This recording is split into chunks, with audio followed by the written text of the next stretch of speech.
Hey everybody, it's Glenn back with another Clash Royale analysis video. Let's take a look at a couple games from the NoTilt League World Championship Grand Final Series between Line and Airsurfer.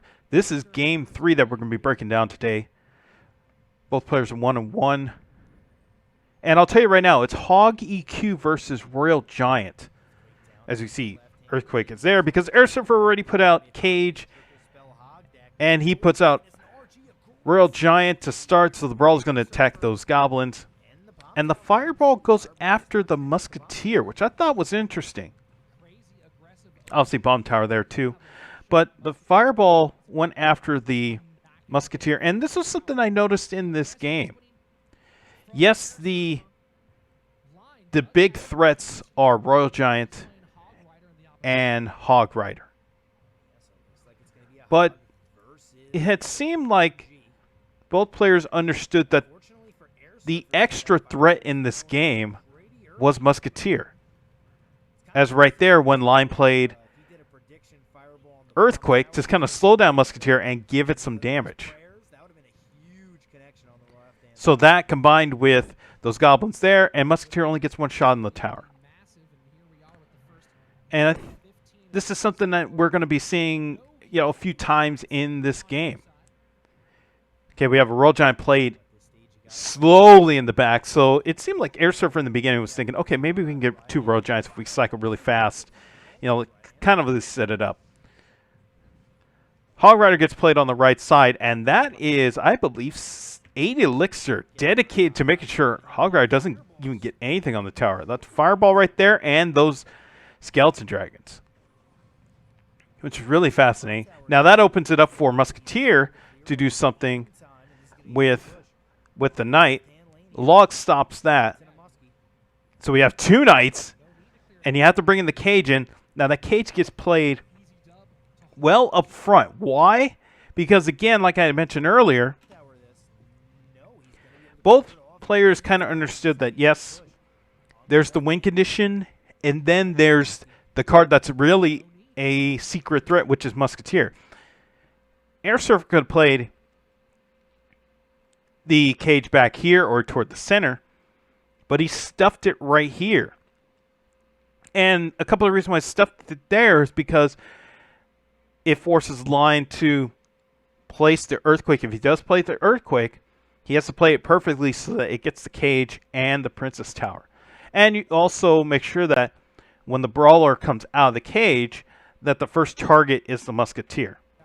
Again, Musketeer is the secret threat in this game.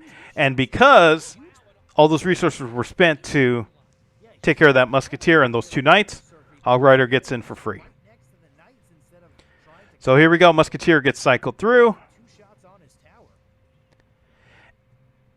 And because Musketeer is so good in this matchup, this allows Line to play Hog and Earthquake kind of off center, like right here. It's attacking the Musketeer and does damage to the Princess Tower. And he's just going to cycle through. And I was thinking when I saw this Royal Giant, like, oh, okay, he's going to try to cycle so he can get 2 Royal Giants on the board. Hog comes in, gets stuffed by Cage, nothing doing, and the Musketeer. You see that Fireball, that placement on the Fireball, make sure that Musketeer gets hit. Again, the Musketeer is kind of not necessarily a secret weapon, but it can do damage if you leave her alone. Line already comes out with another Musketeer, and she is going to town on Royal Giant and just picks off these Skeleton Dragons. It's pretty amazing. And so while everybody is focused on that, got a Hog EQ synced up. That log comes in, and it hits the Musketeer, too. Again, make sure that she takes damage. But at this point, Line is already just putting up so much pressure that even in attempting to stop this Musketeer, you see the Knight got in front of the Musketeer. Like right there. Every time I play the double barrel bait with Dart Goblin, I'm like, and they have and Dark Goblin's going with Knight to the bridge. I'm like, please don't get in front of him. But because Musketeer has so much spacing, Musketeer stops and Knight walks in front of her.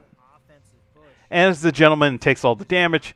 And because of that, there's so much pressure that Line is putting on Airsurfer in this game that, again, it's just tough for Airsurfer to get Royal Giant on the board consistently. Because he's having to deal with Hog, and he's having to make sure that Musketeer just doesn't do anything to the tower.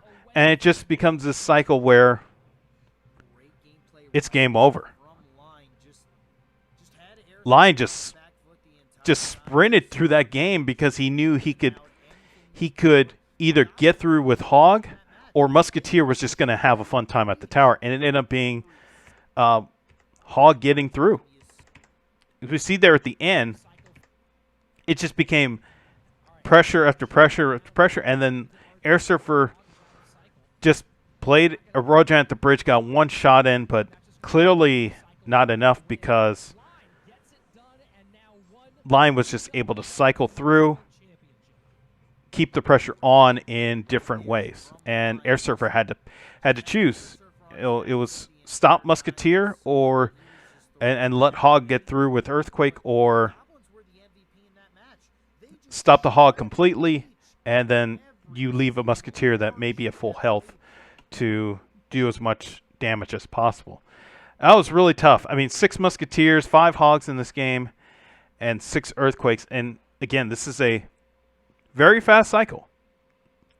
It's a 3.0 Elixir